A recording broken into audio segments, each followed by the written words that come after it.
दृढ़ विश्वास। पंचमो भजन सुवीरे प्रकाश।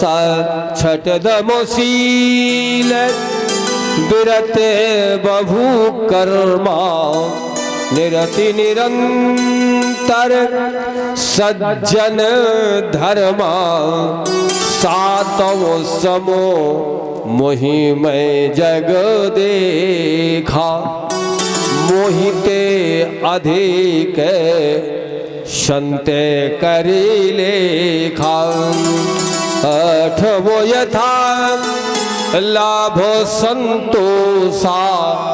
सपने भू नहीं दे खरी पर दोषा। नवमो सरल सबो सने छले ही ना। नवमो सरल सब सने छले ही ना। प्रकार से भरोसा हृदय केवल उसी का भरोसा लेकर के छलहीन होकर के चलो समय मिला तो इसकी चर्चा होगी। इसे रामायण जी खुद चर्चा करेंगे भक्ति की। तो इस प्रकार से नवधा भक्ति में सुना दिया। तो आगे इसको मारने के लिए उठते थे,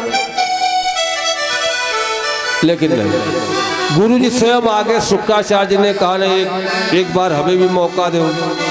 अब गुरु जी के कोचिंग में ये भेज दे गए और गुरुजी की पाठशाला में गए कोचिंग पढ़ने के लिए। अचानक गुरुजी का निमंत्रण आ गया कहीं से। और निमंत्रण जैसे बंधु आया तो निमंत्रण चले गए, लेकिन मॉनिटर बना गए प्रहलाद का, जो ये कायन की बात माने। लोगों ने कहा ठीक, अब को कायन नहीं बनी है राजा के लड़के। गुरुजी निमंत्रण में चले गए और इन्होंने सब वालों को, अपने बच्चों को जितने भी थे सबको पास से बिठाया और बिठा के बोले काहे तुम काहे के बारे पढ़ रहे हो? बोले हम नौकरी करी है। कोई कहा IAS बनेंगे, कोई PCS बनेंगे, कोई कुछ सब पता रहे। कोई व्यवसाय करेगा, धंधा करेगा, सब पता रहे। बोले रे राम राम, ये जो शरीर मिला है ना, इसके लिए मिला है, नौकरी करने गए। ये नर जन्म मिला है और तुम्हें यदि जो इस व्यर्थ कभी न गमाया करो। इस व्यर्थ गमाने के लिए नहीं, नौकरी के लिए।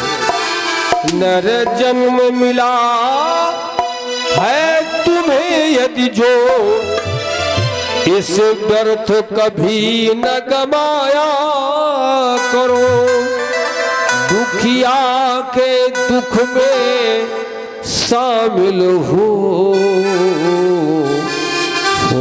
सके तो कष्ट मिटाया करो। न सताया करो किसी को भी कहीं, हो सके तो दया लाया करो। इसलिए तुमने बच्चों ने कहा अरे इतनी अच्छी बात, और एक साथ पैदा हुए, एक साथ खेले खाए, एक जगह पढ़े, और ये सब तुम्हें ज्ञान कहाँ से आ गया? बोले हम तुम जन्म हो भैया लीन एक संगा और खेलत रहे विहंग तुरंगा। यहाँ हरी भगति कहाँ ते पाई, असुर दुर्लभ श्रुति माही जुगाई। सब क्या तुम्हें कैसे हो गया? प्रहलाद ने कहा रे बताया तुमको, पुरानी बात है, जो हमारे पिताजी तपस्या करने गए थे ना, तो हमारी माँ कयाधु को इंद्र ने पकड़ लिया। क्यों? समय माँ के उदर में एक बालक था और सोचा कि एक राक्षस और पैदा हो जाएगा दुश्मन हमारा, और हिरण्यकशिपु है नहीं ला इसको मार दे। तो जंगल में घसीट के ले गए और मारने के लिए उस समय मैं उधर में था अपनी माँ के। लेकिन नारद जी ने देख लिया तो बहुत डांटा, क्या पागल हो गए हो? ये शत्रु नहीं, तुम्हारा मित्र बैठा, अगर मार दिया तो फिर आपत्तियां तुम भगा नहीं पाओगे, दूर नहीं कर पाओगे, फिर बच नहीं पाओगे, मारे जाओगे। तो इन्होंने भयभस छोड़ दिया और खुद लौट गए और वही छोड़ दिया, अपना लौट गए। नारद जी ने फिर कयाधु को अपने आश्रम में रखा और फिर वो रोज ज्ञान देते थे और मैं उधर में सचेष्ट होकर सुन रहा था। ये इतिहास है, देखो अभिमन्यु का भी इतिहास है, पेट में गर्भ में ज्ञान लिया, और प्रहलाद का भी है। तभी तो कहा जाता है ऐसे अवसर पर कभी भी उल्टे सीधे नाटक या उल्टी सीधी पिक्चरें या उल्टी सीधी किताबें या कुछ चर्चा नहीं करनी चाहिए। बालक पर पूरा पूरा असर पड़ता है उस समय। पूरा कागज है ना, तभी तो लिख जाता है, स्वभाव बन जाता है। वैसे ये इतिहास है, अभिमन्यु का भी देख लिए और यहाँ देख लो प्रहलाद जी की भी चर्चा हुई। तो प्रहलाद जी के कहते हैं, प्रहलाद जी के 7 दिन तक मेरी माँ को ज्ञान दिया है। समय बीत गो माँ तुम और गई स्वभाव से भूल, वो तो भूल गई, लेकिन जो जो मुनि मम माँ तू कहा उपदेश दिन 7, तो मैं सचेष्ट जननी जठर सुने वो कहूँ सोई तात। लेकिन माँ अवला स्वभाव में समय बीत गौ माँ तुम गई स्वभाव से भूल, लेकिन मम ही में सब याद है प्रभु वो पर अनुकूल। अभी मुझे सबको अपने रंग में रंगाओ, कीर्तन कराने लगे। इतनी जोर की आवाज से इकट्ठे हुई तो भैया जानते हो क्या हुआ?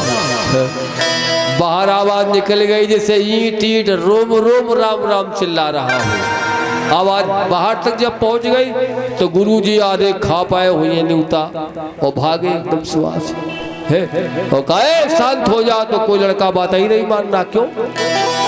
मॉनिटर का पद है ना अभी जिंदा। अरे तुम मॉनिटर नहीं वाला, घटाओ, शांत हो। उधर एक अन्य पुराण में चर्चा थोड़ी सी आई इसमें कि जब ये हल्ला कटा तो किसी सिपाही ने देख लिया कीर्तन करना, गाना, नाचना, भगवान का नाम लेना, तो किसी गुप्तचर ने देखा तो दौड़ करके जाके कह दिया हिरण्यकशिपु से कि तुमने भेजा है गुरुजी को पढ़ाएंगे और देखो का दशा उन्होंने का हुई रहो, क्या हो रहा है वहां। तो हिरण्यकशिपु जब आया तो सब चिल्ला रहे थे राम राम कहो, लिखो पोथी में राम, लिखो पार्टी में राम, सब चल रहा था। सब जगह राम राम लिखवा लिया था और राम राम का गीत गाया जा रहा था। हिरण्यकशिपु ने कहा शांत हो जाओ, तो कोई सुनता ही नहीं। पढ़ो पार्टी में राम, लिखा पार्टी में राम, पढ़ो पार्टी में राम, समय के अभाव पार्टी में राम, जय जय, पार्टी में राम, लिखो पोथी में राम, लिखो पार्टी में राम, पढ़ो पोथी में राम, लिखो।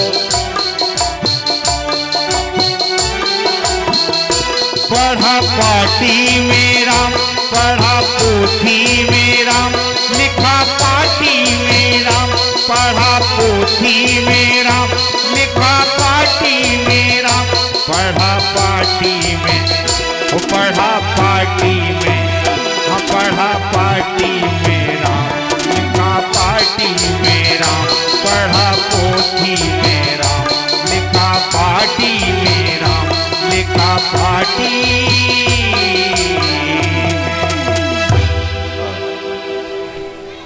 बोलिए गोविंद भगवान की। तो जैसे ही पहुंचे तो जो भी जाता है, और प्रहलाद को लोग पकड़े हैं, कोई हाथ पकड़े हैं तो कोई कपड़ा पकड़े हैं, और गीत गा रहे हैं, लिखो पार्टी में राम, पढ़ो पोथी में राम।